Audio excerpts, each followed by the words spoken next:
Okay,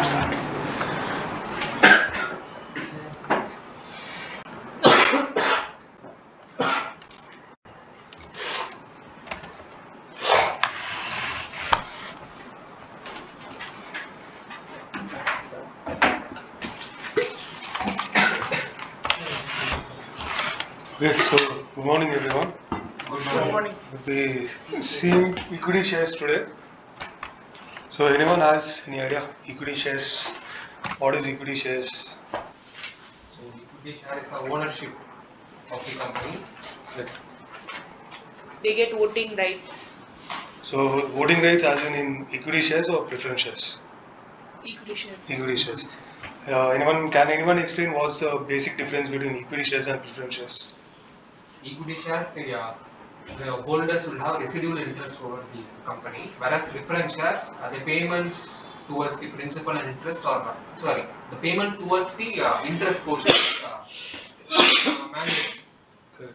So just a small example. If the company is if the company is winding up, so who will get the first preference? Preference shares. Preference shares or equity shares? So preference shareholders. But today we'll be seeing regarding equity shares. So introduction. So why companies start issue of equity shares? Most companies are usually started privately by their promoters. However, the promoters' capital and the borrowings from the banks and financial institutions may not be sufficient for setting up or running a business. So even if they avail loan or if they borrow money from third party, it's not much sufficient to go for the to enhance the business or in order to run the business. So especially when the business is growing or when it looks to expand, if it's a small size for the company, if they are planning to start up in a large scale, so they do require funds. And say according to the company, bank may not give them the loan. So it may be limited to certain amount, not like the amount which they require.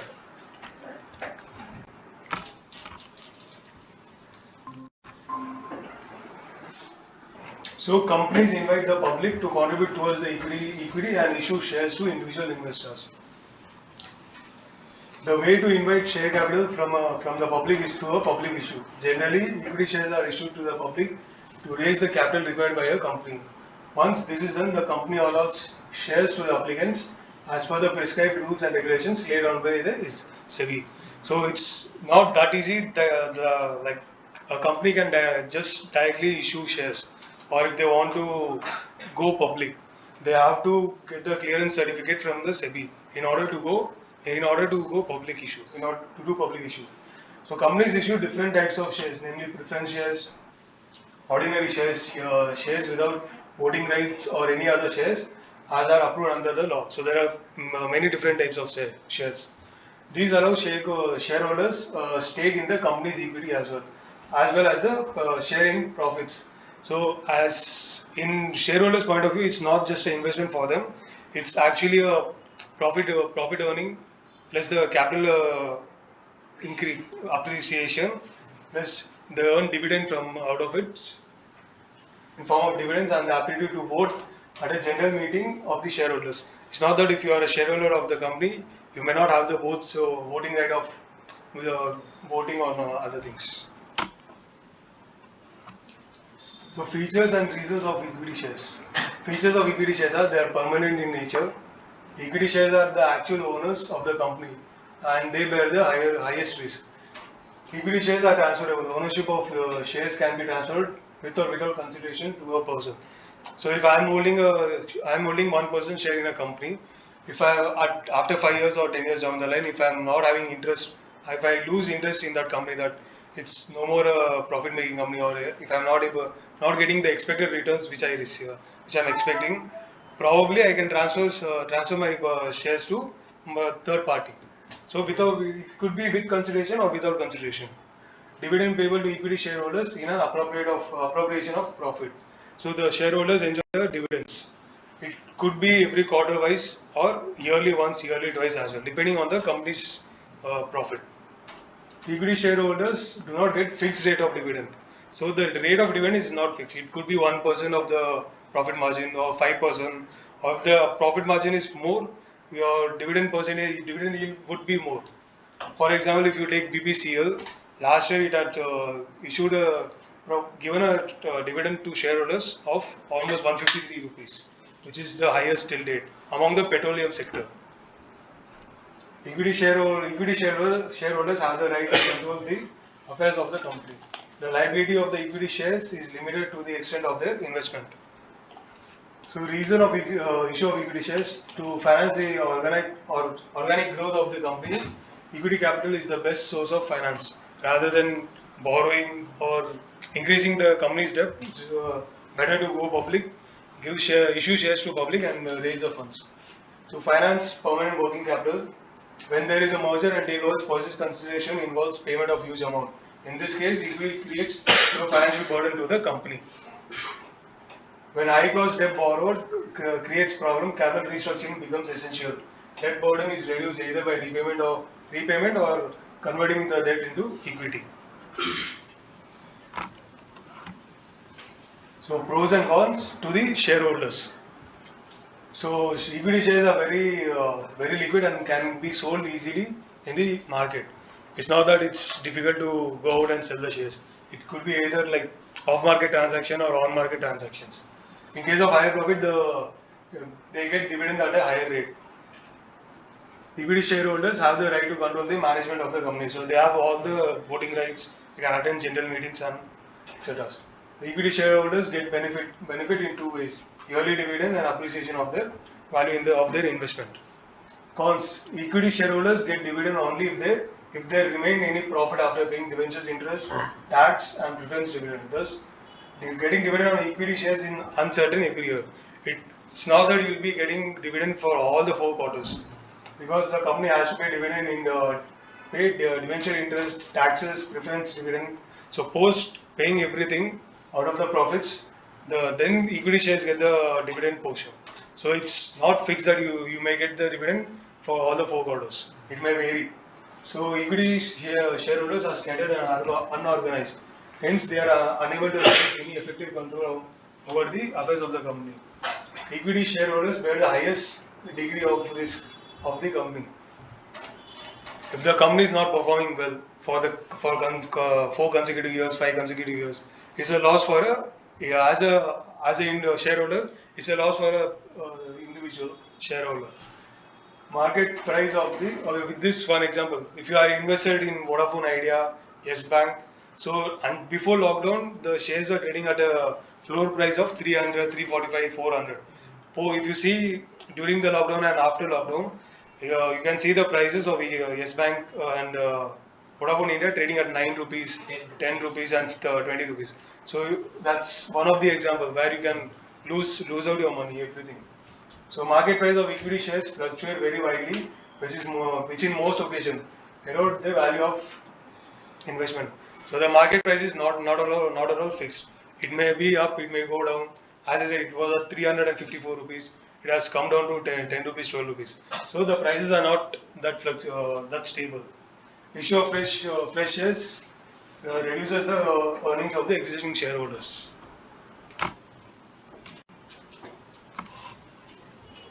So public issue of equity shares. When an issue or offer of shares or convertible securities is made to new investors for becoming part of the shareholders family of the issuer. Issuer means the company who's issuing the shares. It's called a public issue. To meet its long-term requirements, funds can be raised either through loan from lenders, banks, institutions, etc. These loans carry financial burden as interest to be paid periodically. So that's like a burden for a company. Whereas if you raise money through public, there is no point of paying interest. Another option to raise long-term capital is through public issue. So public issue means raising funds from public. Public issue can further be classified into initial public offering, that is IPO, or further public offering, FPO. The significance are two types. IPO, when an unlisted company makes either a fresh issue of shares or convertible securities, or offer its existing shares or convertible securities for sale or both for the first time to the public, it is called IPO. So a company going all in for the very first time into a market, it's called initial public offering. FPO means when an already listed company makes either a fresh issue of shares or convertible securities to the public or an offer for sale to the public is called an FPO. So the company who's already listed in the share market who issues further shares, like as in a from new form, is a FPO for the public offer or follow-on offer. Offer document is a document which contains all the relevant information about the company, promoters, projects, financial details, objectives of raising money, terms of issue, etc. So offer document includes as a whole data of a company. So modes of issue. It could be either a public issue, rights issue, bonus issue, private placement. So under public issue we have IPO and FPO. In IPO we can see fresh issue and offer of sale. For FPO again fresh issue, offer of sale. In private placement it's preferential issue or qualified institution placement. So just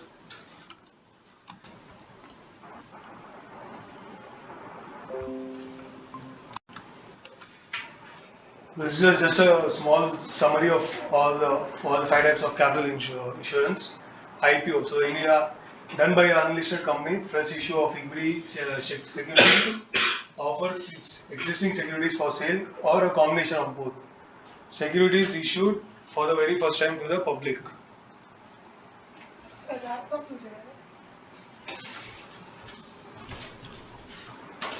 FPO is a further public offer or follow-on offer done by already listed company. Fresh issue of equity, fresh issue of securities or offer of sale of securities to public. Rights issue done by already a listed company. Issue of securities to its existing shareholders. There is a fixed record date within which the right issue has been done. Rights offered in a particular ratio to the number of securities held by the existing shareholders as on the record date. Rights issue means when the company says it's going to issue rights of 1:10. So for every 10 shares you'll be getting 1 share. Or if the company says 5:10. So for every 10 shares you'll be getting 5 shares. Likewise for bonus shares as well. So done by a listed company, issue of shares to existing shareholders on a record date. Existing shareholders need not make payment for the bonus issue. So bonus issue is like a free of cost. So if I am holding 100 shares in a company and the company decides to give bonus, so I'll be getting, if the bonus is 1:1, so I'll be getting exactly 100 more shares. If the bonus is like 5:1, so I'll be getting 500 shares because I'm holding 100 shares in the company. For preferential issues done by already listed companies, issue of shares, convertible securities to a selected group of persons, subject to prescribed norms such as minimum pricing, minimum public shareholding, and lock-in period of time. So this is a flow of IPO process, initial public offer. So first, when the issuer company decides to go for an IPO, post that we have the appointment of BRML and legal counsel. BRML, does anyone know what is BRML?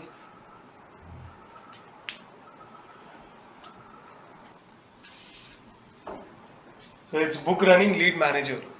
So which means pre-issue. It should be BRL, not book running lead manager. So it's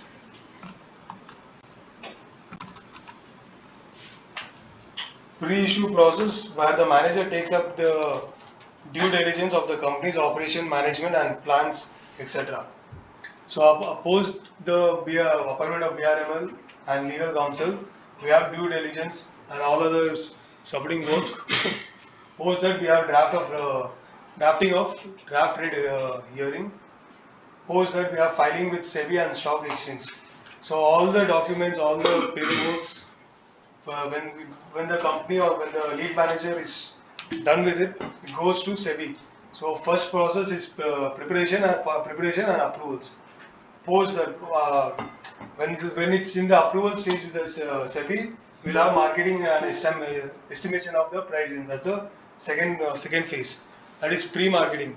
When a new company decides to come into market, So there's a lot of pre-marketing a lot of advertisements are done, and then we have road shows, which actually comes before. Road shows means just like marketing. So creating a hype.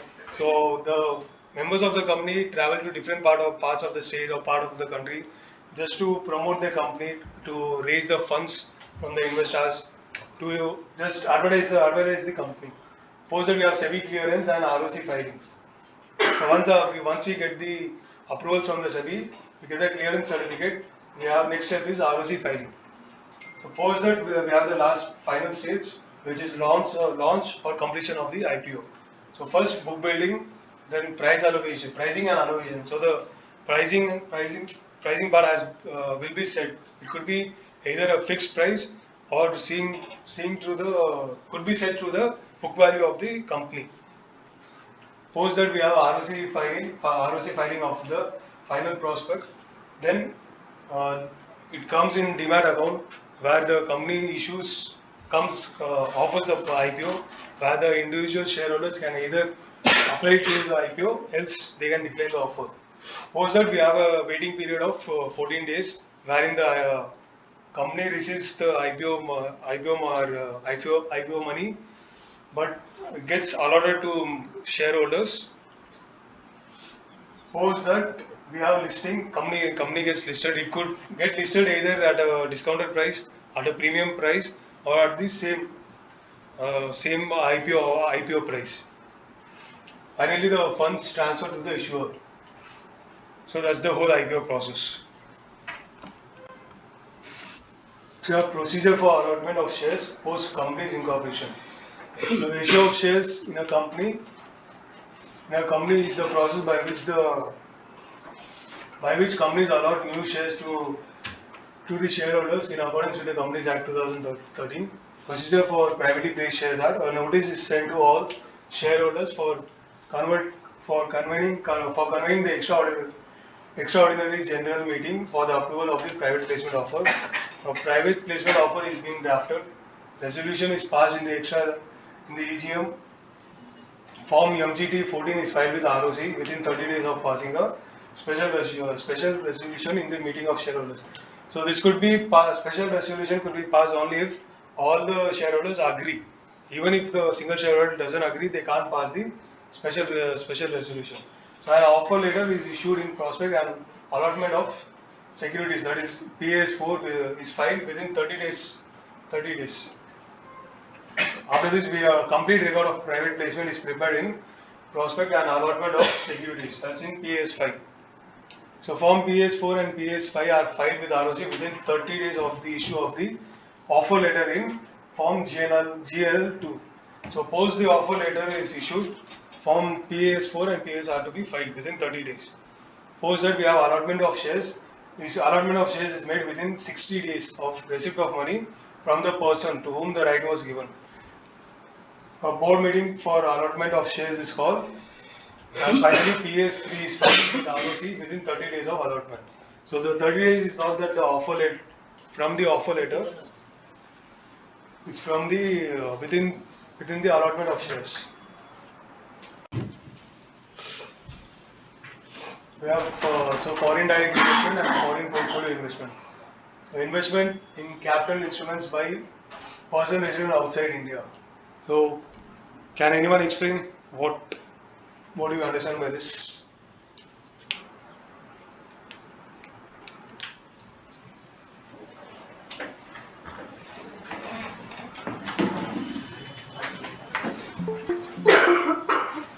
Like, please.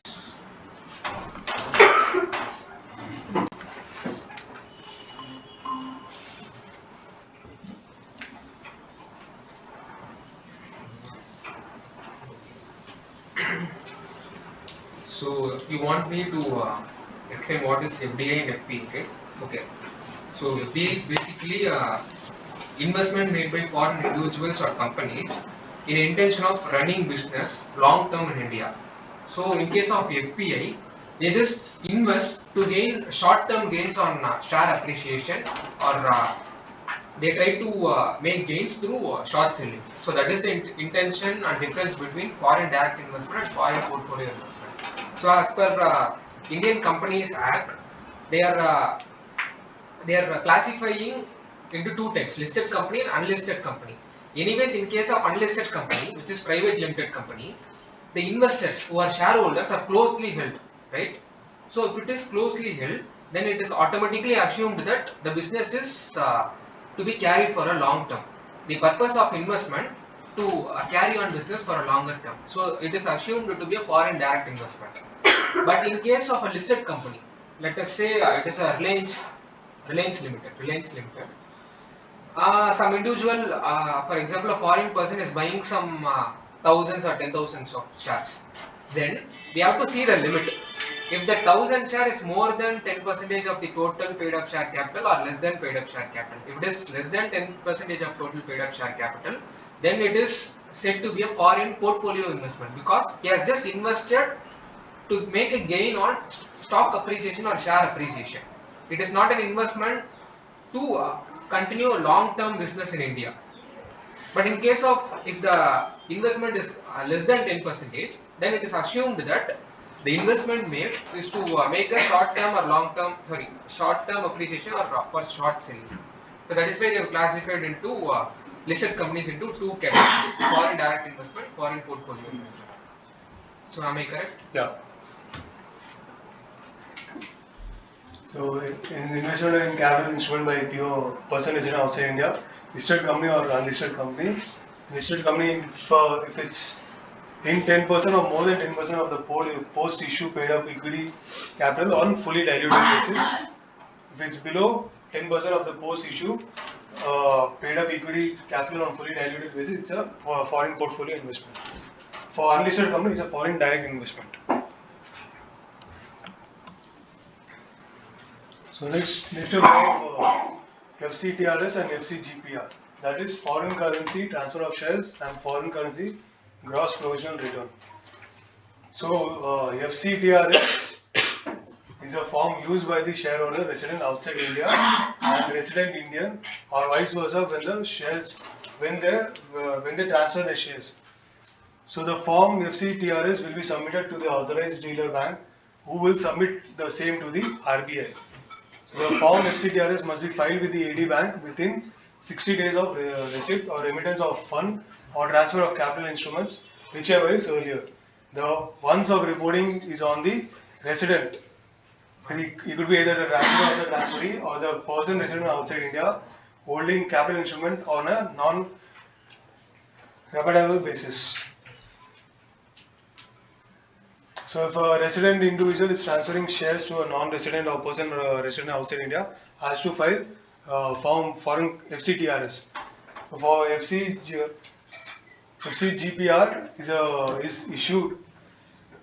is issue of capital instruments by an Indian company to a person resident outside India. It is a form used by RBI under FEMA Act 1999 when the company receives a foreign investment. Against such investment, the company allows shares to such foreign investors. Then it is the duty of the company to file details of such allotment of shares with the RBI within 30 days and for the company must use the form FCGPR and for submitting the details with the RBI. So FCTRS is filed by an individual, whereas FCGPR is filed by a company. So late submission fees for FCTRS and GPR. First we'll see for FCTRS. The late submission fees shall be applicable for the transaction undertaken on or after November 7, 2017. LFS is an option for regularizing reporting delays without undergoing the compounding procedure. The late submission fee is for reporting delays only. The payment of LSF is an additional facility for regularizing reporting delays without undergoing the compounding procedures. So if the amount involved in reporting is up to 10 million, and the late submission fee will be applicable 0.05%. Maximum amount of LSF applicable is INR 1 million or 300% of the amount involved, or whichever is lower. If in case if it's more than 10 million, the late submission fee will be 0.15% of the amount involved in reporting.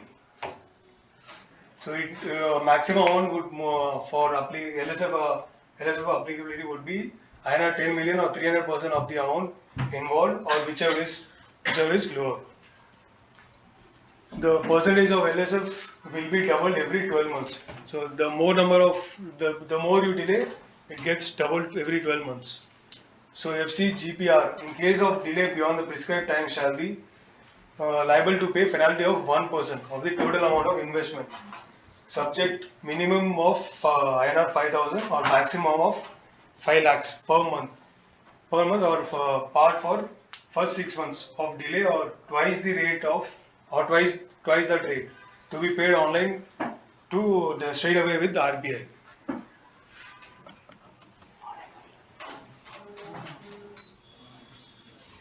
So you can see the applicability of FCTRS. If it's when there is a transfer of equity shares or CCPs or CCD between resident to resident, the resident individual has to file form FCTRS. If it's transferred within non-resident or over OCI or NRI, Indian company whose shares have been transferred has to file it. If it's transferred by non-resident on a rapidized basis or non-resident on non-rapidized basis, same as Indian company whose shares has been transferred. FCTRS where it's not applicable. If it's transferred to within resident to resident, for example, a resident of a United Kingdom is transferring the shares to another resident of the United Kingdom, so that in that case FCTRS is not applicable. Likewise, if an Indian resident is transferring shares to other Indian resident, then post again it's not required. Likewise, if non-resident to OCI or NRI, or OCI NRI to OCI NRI. So in these cases, it's not transferable, not applicable for. So the timeline.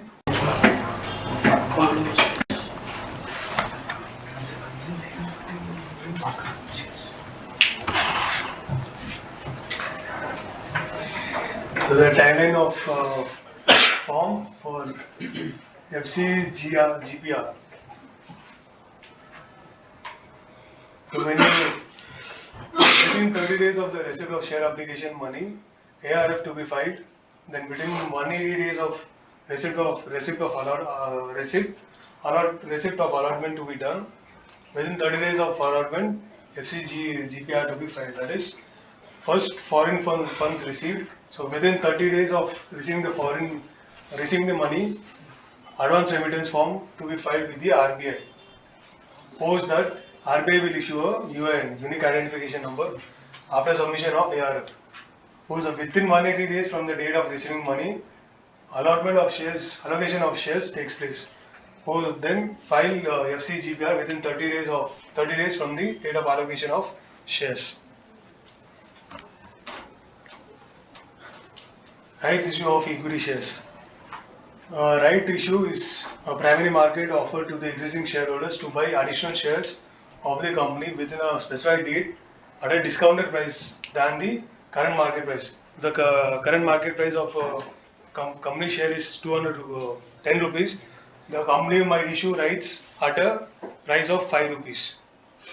So it is important to know that the rights issue offer is an invitation that provides an opportunity for the existing shareholders to increase their shareholding of in a particular company.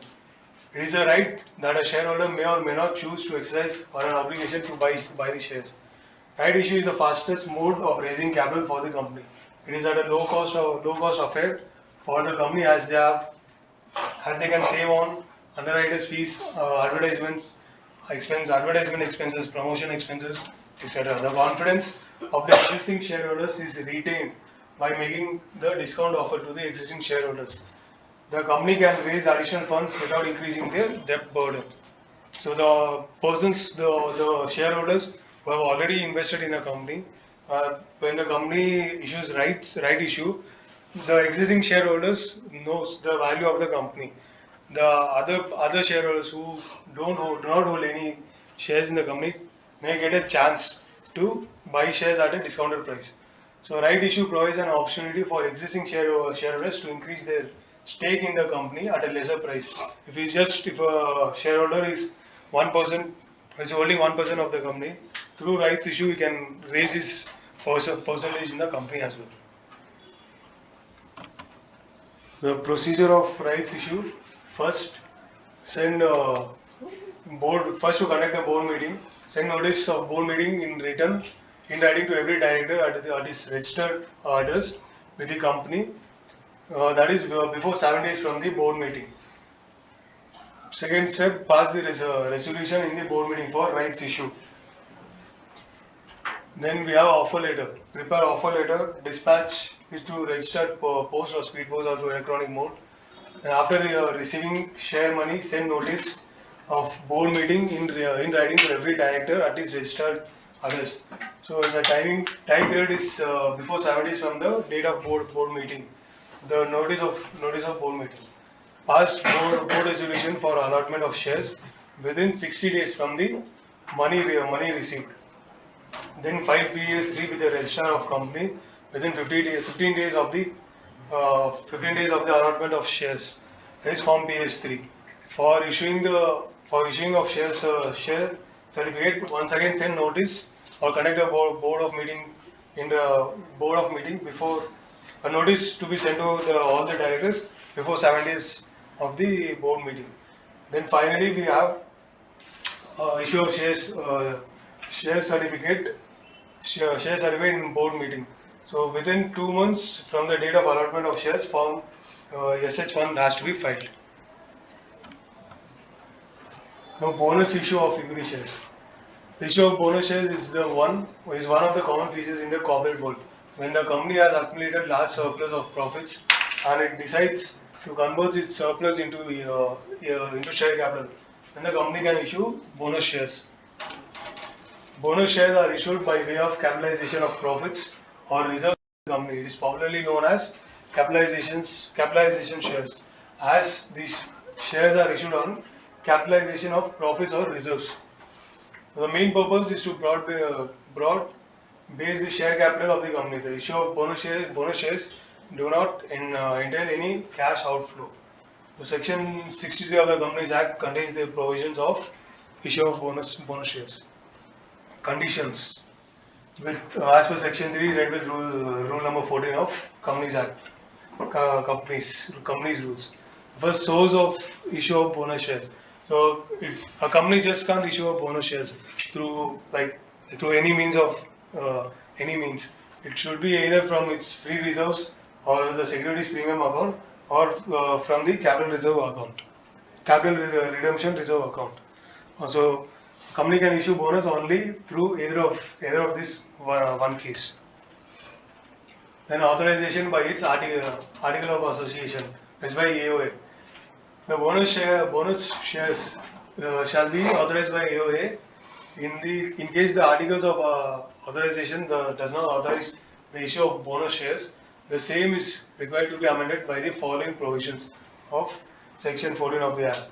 Only on the approval of AOA you can issue the bonus. If there is no approval of, you cannot go for bonus issue. Authorization of bonus issue in general meeting. The issue of bonus shares shall be authorized in the general meeting of the company by way of passing ordinary resolution. But in case of AOA, provides a special resolution. Then by way of passing special resolution. So the aforesaid resolution shall be passed on the recommendation of Board of Directors. Bonus shares are not allowed in case of partly paid shares. If the company has any partly paid shares, bonus shares cannot be issued to existing shareholders. Partly paid shares are outstanding on date of allotment or are made fully paid up before issuing of bonus shares.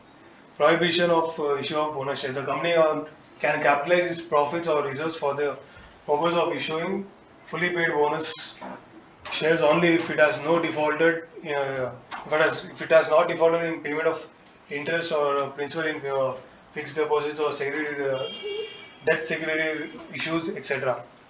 If it has not defaulted in respect of payment of statutory dues of the employees, such as contribution of PF, gratuity or bonus. In these cases, if the company defaults in any of these cases, then the company can't issue bonus.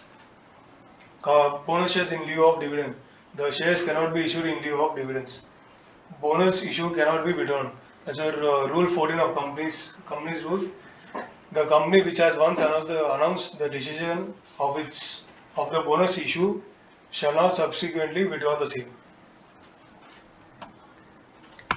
So procedure of bonus issue of equity shares, it's much like same as a rights issue. So coming to taxation aspect, so it's for issue of taxation on equity shares. Equity shares are taxed as per the holding period.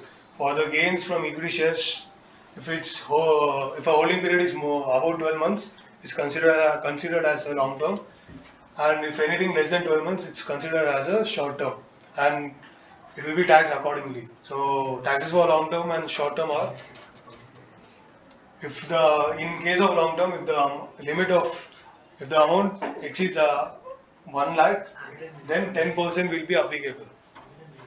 If it's below, if the profit amount on long term gains is less than 1 lakh, then there's no tax. The dividend income from equities is taxed as per the applicable rates. In case of short term capital gains, the short term capital gains are taxed at the 15% rate plus surcharge and cess. 5 minutes.